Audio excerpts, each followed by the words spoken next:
किया है ते सबक कल्याण के, देश विदेश में नाम कमोते विद्यापति के गान के। लालटेन छापर बटन दबाओ, अब्दुल बारी सिद्दीकी का जिताओ आ मधुबनी का मान बढ़ाओ। सब जन मिलजुल संगे रहबे, भेद भाव मिटेबे गे, बटन दबाइबे लालटेन छापर राजत के जीतेबे गे।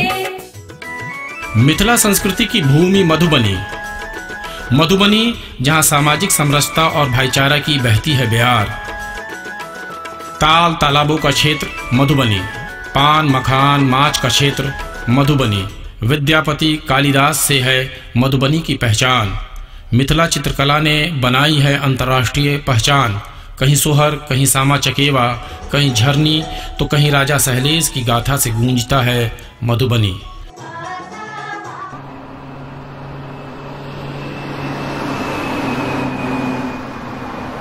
बदहाल सड़कें, वीरान खेत और खंडहर में बदलते कल कारखाने इंतजार कर रहे हैं एक ऐसे अगुआ की जो फिर एक बार मधुबनी को उसी रंग में रंग दे जिस रंग से झिझिया, सोहर और कजरी गूंजते थे और लाखों हाथ काम को उठते थे। हर खेत में पानी होता था और हर घर का चूल्हा खाना पकाता था। चुनाव लोकतंत्र का महापर्व है, जहां जनता अपने मौलिक अधिकारों का प्रयोग करते हुए भारत को समाजवादी, पंथनिरपेक्ष, लोकतंत्रात्मक गणराज्य बनाने के लिए संकल्पित होकर वोट करती है। आज फिर एक बार देश इस महापर्व को मनाने जा रहा है, जहां सामाजिक, आर्थिक और राजनीतिक न्याय और समग्र विकास का मुद्दा सामने खड़ा है। इन्हीं मुद्दों को जानने समझने के लिए हमारी टीम मधुबनी लोकसभा क्षेत्र के कई स्थानों पर गई और लोगों से बातें की। बुनकर अपने काम को छोड़ करके गांव-गांव में जा करके मच्छरदानी का काम करते हैं। 100 रुपये का काम दिन भर में होता है, अपना चाय फल का खर्चा होता है बस। दूसरा कोई काम के लायक है नहीं, न कोई हुनर है। इसी से जैसे 2 शाम में 1 शाम खा के गुजारा करते हैं। कोई खंभा नहीं आने देता है, पानी का समस्या है, पानी नहीं जाता है, रोड के ऊपर नाला नहीं है, ये सब। मैं यहाँ का स्थानीय निवासी हूँ। मेरे बाबूजी 10 पैसे का बीड़ी बेचा करते थे। इस मिल से हमारे लोग का जीवन परिवार चलता था, घर परिवार चलता था। इस मिल के नुकसान होने से यहाँ के तमाम लोकल क्षेत्र के जितने भी जनता हैं उनको तो बहुत ज़्यादा ही परेशानी हुई, बहुत ज़्यादा नुकसान हुआ, आर्थिक नुकसान हुआ, बहुत ज़्यादा ही नुकसान हुआ। विद्यापति बाबा के सेवा कऽ रहल छी। पर्यटन केंद्र घोषित होबाक चाही, संग्रहालय और जे डीह पर अखन पाठशाला वाला डीह पर छी, एके खोदाई होबाक चाही। अत्याचार दुराचार छलैया, वहू के लेल वो अभियान छेड़ने रहे। ओहि समय में जो कुप्रथा छलैया हुनका वहू पर वो अपना रचना के माध्यम से वही पर चोट कलन है। ये अछूत निम्न दलित शोषित बच्चा सबके में प्रवेश नहीं छलैया। वो कहलखिन जे सबके अधिकार मिलक चाही और एही के अभियान में वो अपन पाठशाला बनाला जी पर हम सब खड़ा छी। कुमदेव नारायण जी 2 बार जीत कर गए, उसके बाद तो दोबारा एक बार आते हैं, इलेक्शन के टाइम में आते हैं, दोबारा नजर कभी नहीं आते हैं। एक देशभक्त परिवार का साधारण सा बालक अब्दुल बारी सिद्दीकी, दादा मोहम्मद शहाबुद्दीन जो पूर्वी बंगाल के सितारपुर की जूट मिल में फोरमैन थे। देश प्रेम इस हद तक कि 1947 में आजादी मिलते ही पूर्वी पाकिस्तान की लगी लगाई नौकरी छोड़ वापस अपने गांव रूपसपुर दरभंगा लौट आए। कहा कि अपने देश की सेवा ही मेरा धर्म है। अपने दादा से देश प्रेम का जज्बा लेकर अली अहमद का बेटा अब्दुल बारी सिद्दीकी ने सामाजिक राजनीतिक जीवन को अपना ध्येय मान लिया। 1974 के छात्र आंदोलन में संघर्ष करते हुए पूर्ण स्वराज की मांग की और 3 महीने जेल में रहे। 1975 में पुलिसिया दमन का सामना करते हुए आम जन को आंदोलन के लिए प्रोत्साहित किया और 1977 में पहली बार बहेड़ा विधानसभा क्षेत्र से प्रतिनिधि चुने गए। जयप्रकाश नारायण और कर्पूरी ठाकुर के विचारों को अपने जीवन में शामिल कर अब्दुल बारी सिद्दीकी ने बीएन कॉलेज से बीए की पढ़ाई छोड़ दी। ताउम्र राजनीतिक कार्यकर्ता के रूप में शामिल हो गए। 1951 में विधान पार्षद और 1995 से लगातार विधानसभा के सदस्य हैं। एक सजग और कर्मठ नेता के रूप में इन्होंने न सिर्फ अपने क्षेत्र का अप्रतिम विकास किया है बल्कि मंत्री रहते हुए बिहार में पथ निर्माण और वाणिज्य कर विभागों को एक नई दिशा दी है। संस्कृति मंत्री के रूप में बिहार के सांस्कृतिक सशक्तिकरण में 4 चांद भी लगाए हैं।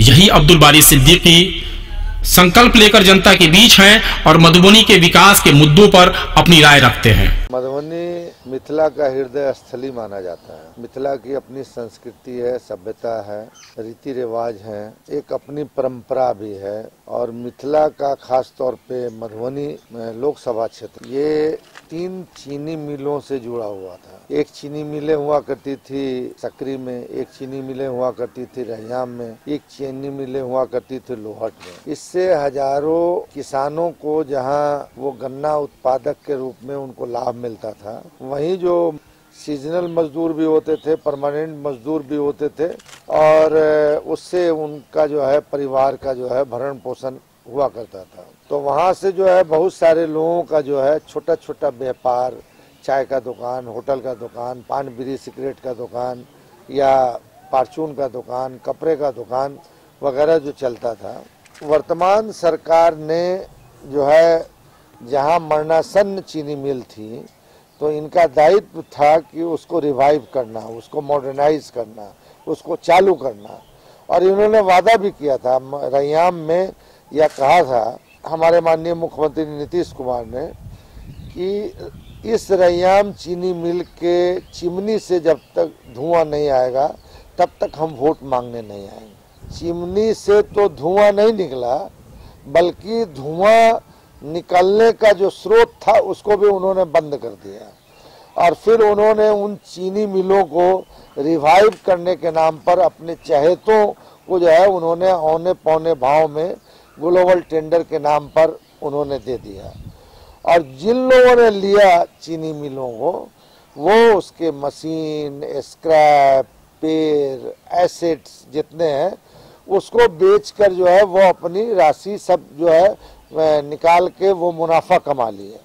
अब जो चीनी मिल का जो स्थिति है वहाँ चालू होने की स्थिति में नहीं है। उसी तरह पंडौल का जो स्पाइनिंग मिल था वो बंद पड़ा है।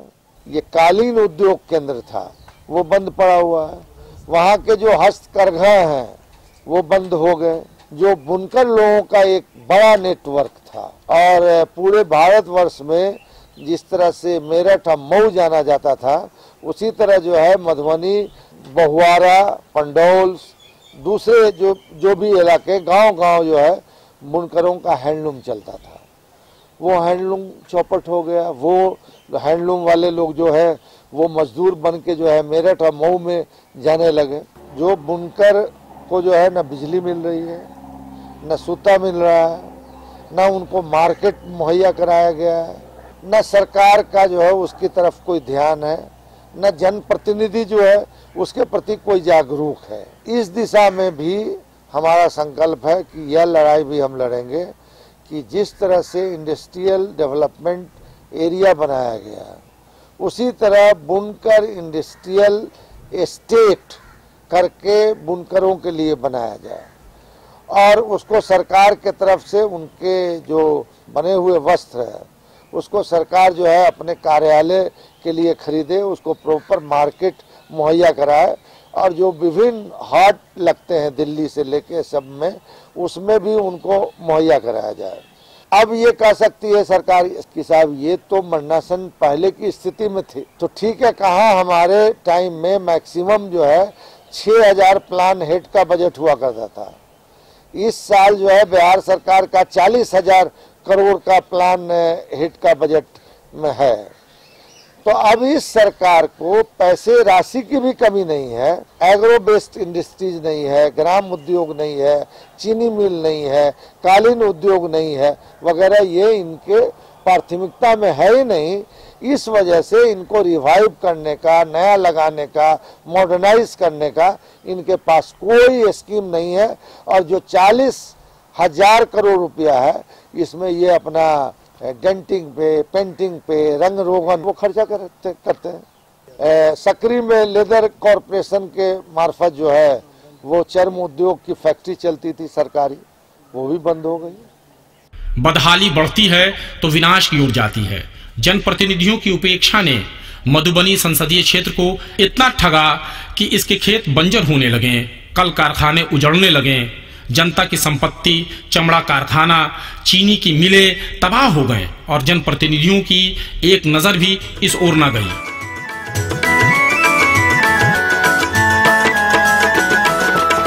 सामाजिक सद्भाव बनत आ, सब जन के भेटत न्याय यो, दलित पिछड़ा अल्पसंख्यक सबक होयत विकास यो। मेरी बात गौर से सुनिए, लालटेन छापर बटन दबाइए, जनाब अब्दुल बारी सिद्दीकी को भारी वोटों से जिताइए। मैंने इन दिनों में देखा है, मिथिला की अपनी संस्कृति है, अपने ऐतिहासिक, पुरातात्विक और धार्मिक स्थल हैं, और फिर उस एरिया में विद्यापति का जन्म स्थली है, कर्मभूमि है। लोग यहाँ तक कहते कालिदास का उच्चैठ स्थान से संबंध है, उगना से संबंध है, विद्यापति से संबंध है। तो अब जैसे कुछ धार्मिक स्थल ऐसे हैं, अहिल्या स्थान है, उच्चैठ स्थान है, कलना है, फुलवन है, विद्यापति का जन्म स्थान है, ये सब, इन सारी जो धार्मिक स्थल हैं, तो इनको पर्यटन उद्योग से जोड़ना चाहिए था और इनका एक बजाबते सर्किट होना चाहिए था, विद्यापति सर्किट होना चाहिए था। और जो धार्मिक स्थल हैं उनको टूरिज्म से जोड़ करके उसको डेवलप करना चाहिए था, उसका सौंदर्यीकरण करना चाहिए था, उनका प्रचार प्रसार जो है राष्ट्रीय अंतर्राष्ट्रीय स्तर पे करना चाहिए था। और जब पर्यटन उद्योग से अगर ये सारे स्थल जुड़ जाते तो वहाँ जो है छोटे छोटे लोगों को जो है उद्योग भी मिलता, रोजगार भी मिलता। जहाँ विद्यापति जी का डी है तो उस डी के जो खपरे जो अभी बिखरे पड़े हैं, तो उस एरिया में ये धारणा बनी हुई है कि हम अपने बच्चों को पढ़ने की शुरुआत उससे लिखकर वो कराते थे। ये हमारा संकल्प है मधुबनी के लिए कि मधुबनी में विद्यापति विश्वविद्यालय की स्थापना की जाए और उस विद्यापति विश्वविद्यालय को जहाँ जनरल एजुकेशन के साथ जोड़ा जाए, उसके साथ साथ ग्रामीण कला, संस्कृति, शोध अध्ययन का केंद्र बनाया जाए उसको, और उन फैकल्टियों का व्यवस्था किया जाए और उसका शिक्षण व्यवस्था कराया जाए। कई जगह विश्वविद्यालय हो सकते हैं, तो विद्यापति के जन्म स्थली पे क्यों नहीं विद्यापति के नाम से विश्वविद्यालय बन सकता है। हमारा यह संकल्प है, इस लड़ाई को हम लड़ेंगे। इस लड़ाई को हम संसद से लेके, विधानसभा से लेके और सड़क तक हम जो है इसको जन आंदोलन का रूप दें। और सिर्फ विद्यापति जी को जो है कवि के रूप में ही नहीं लेना चाहिए। विद्यापति जो है सामाजिक न्याय के बहुत बड़े हिमायती थे, वो कवि भी थे, सामाजिक प्रवर्तक भी थे, और सामाजिक न्याय की जो बातें आज की जा रही हैं वो विद्यापति जी ने अपने जीवन काल में किया।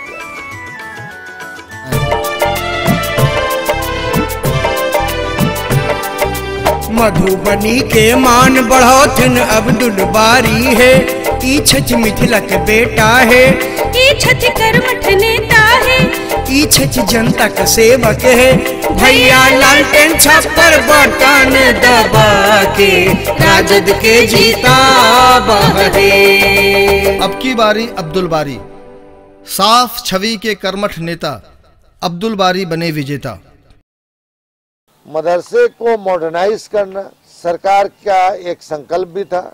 जो मदरसे हैं, आपको जो इस्लामिक एजुकेशन में एक से बढ़कर एक बड़े जो है आलिम, फाजिल, कामिल और फिर बुजुर्ग हस्ती उस इलाके से पैदा हुए हैं, सरकार ने कोई मॉडर्नाइज नहीं किया। सिर्फ एजुकेशन को रोजगार के साथ जोड़ा जाए। दक्षता की जांच पहले की जाती है, तब नौकरी दी जाती है। मगर यहाँ तो ऐसा सिस्टम चलाया इस सरकार ने कि साहब सर्टिफिकेट लाओ और नौकरी पाओ, और 2 साल 3 साल 4 साल 5 साल जो नौकरी कर लिया, नौकरी करने के बाद अब उसका दक्षता की जांच हो रही है। अब भी जो है बहुत सारे भेदभाव हुए हैं उर्दू टीचरों की बहाली में। उर्दू पढ़ने वाले लोगों के लिए 2 तरह के शिक्षक हैं यहाँ, एक नियोजित शिक्षक हैं और एक नियमित शिक्षक है। तो भाई जो नियोजित शिक्षक हैं वो स्कूल चला रहे हैं, आप उनको परमानेंट क्यों नहीं कर सकते, क्यों नहीं कर रहे हैं? तो सरकार जो नियमित शिक्षक रिटायर किए उनको जो है उनके पदों को भर नहीं रही है और उनके पदों पर भी जो है नियोजित शिक्षकों की बहालियां कर रही हैं। ये दोहरा मापदंड जो है ये इस सरकार का गलत है। हाँ जी हाँ, खुल गई पोल सुशासन की, द्वार खड़े हैं भाजपाई, राजद को ही जिताना जी। हाँ जी हाँ, अब्दुल बारी जीतेंगे, नई रोशनी लाएंगे, जन विकास सद्भावना की बहेगी बयार। हाँ जी हाँ। मिथिलांचल के गौरव और जन जन के नेता अब्दुल बारी सिद्दीकी को लालटेन छाप पर बटन दबाकर भारी मतों से विजयी बनाएं। ये जो मिथिला एरिया जो है इसकी जो अपनी संस्कृति है वो शांति का है, भाईचारा का है, अमन का पैगाम का है और एक दूसरे धर्मावलंबियों में प्रेम और सद्भाव का है। यही कारण है कि पूरे मिथिला में कहीं भी किसी भी तरह के बड़े सांप्रदायिक दंगे आज तक नहीं हुए। जो सांप्रदायिक तत्व हैं उन्होंने छिटपुट कोशिश बहुत की मगर वो सफल नहीं हुए। हमारा मानना है कि सांप्रदायिकता और आतंकवाद दोनों में चोली दामन का संबंध है, मगर जो सांप्रदायिक लोग हैं वो आतंकवाद को खराब मानते हैं और जो आतंकवादी लोग हैं वो सांप्रदायिकता को खिलाफ के विरुद्ध मुहिम चलाते हैं। हमारा मानना है कि सांप्रदायिकता से भी समाज कमजोर होता है, देश कमजोर होता है, राज कमजोर होता है। वहीं आतंकवाद की घटनाओं से भी निर्दोष लोग मारे जाते हैं, समाज कमजोर होता है, समाज शक की निगाह से देखा जाता है और वो राज और वो देश की एकता और अखंडता पर जो है वो प्रश्न चिन्ह उठता है। हमारा मानना है कि ऐसे संवेदनशील मामले में जहां पुलिसिया इन्वेस्टिगेशन आप करते हैं वहीं ठोक ठठा के सोशल इन्वेस्टिगेशन के मार्फत आप ये सुनिश्चित कर लीजिए कि साहब ये सही माने में संलिप्त है या शक के बिना पर जो है आप इसको आतंकवादी करार दे रहे हैं। आतंकवाद एक इतना बड़ा धब्बा है, गाली है, जिसका दंश जो है वो पूरा मिथिला इलाका का अल्पसंख्यक झेल रहा है और इसके वजह से भी उस इलाके के अल्पसंख्यकों को बहुत नुकसान हो रहा है। और मैं इसके लिए दोषी जदयू को ही नहीं मानता, इसके लिए भाजपा और जदयू दोनों दोषी है। बिहार को इस स्थिति में ले जाने के लिए जदयू और भाजपा दोनों दोषी है।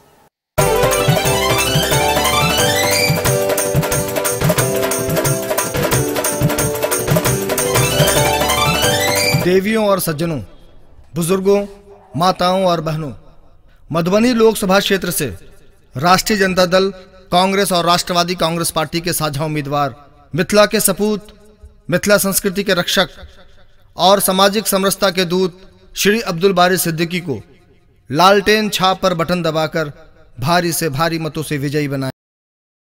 लालटेन छाप पर बटन दबाओ, अब्दुल बारी सिद्दीकी का जिताओ आ मधुबनी का मान बढ़ाओ। विकास हमारी प्राथमिकता है और जो तबका है जो विकास से पिछड़ गया है उससे जुड़ना हमारी प्राथमिकता है। मैं ये कह सकता हूँ कि मैं इस चुनाव को जन अभियान के रूप में लिया हूँ और जब जन अभियान की तरह जो है मैं वहाँ के लोगों से जुड़ना चाहता हूँ, वहाँ की समस्याओं से अवगत होना चाहता हूँ। जिन समस्याओं का उल्लेख हमने किया है यह आपको प्रतीत हो गया होगा कि हम बिना भेदभाव की राजनीति करते रहे हैं, करेंगे और करते हैं और मधुबनी को विकास के फलक पे लाने के लिए उनकी आवाज हम बनने की कोशिश करेंगे, यह भरोसा हम उन्हें दिलाते हैं। और यह हमारे विधानसभा के क्षेत्र के लोग भली भांति जानते हैं, जो हमारा नेता विरोधी दल का कार्यकाल रहा है उससे भी लोग जानते हैं, जो हमारा मंत्रित्व काल रहा है उससे भी हम लोग जानते हैं। सिद्दीकी साहब हमारे क्षेत्रीय विधायक हैं। जी सिद्दीकी साहब, हाँ सिद्दीकी साहब जी हमका जानकारी है वही कहेंगे। पंच भवन, बिजली, रोड, पुल, हाँ हाँ बहुत फायदा हुआ है। वो विकास पुरुष के नाम से जाने जाते हैं। उनका इस एरिया में चप्पे चप्पे में विकास दिखता है। हर गांव में सामुदायिक भवन, स्कूल, रोड, आज हम जिस सड़क पे खड़े हुए हैं वो भी सिद्दीकी साहब का ही देन है। हमारे अलीनगर विधानसभा में उन्होंने स्टेडियम का निर्माण करवाया, सामुदायिक भवन का निर्माण करवाया, पुल पुलिया तो अधिक मात्रा में बनवाए, हर एक गली को पीसीसी पक्कीकरण करवाए। वो पता चला कि मधुबनी संसदीय क्षेत्र से सिद्दीकी साहब खड़े हुए हैं तो बड़ी खुशी हुई।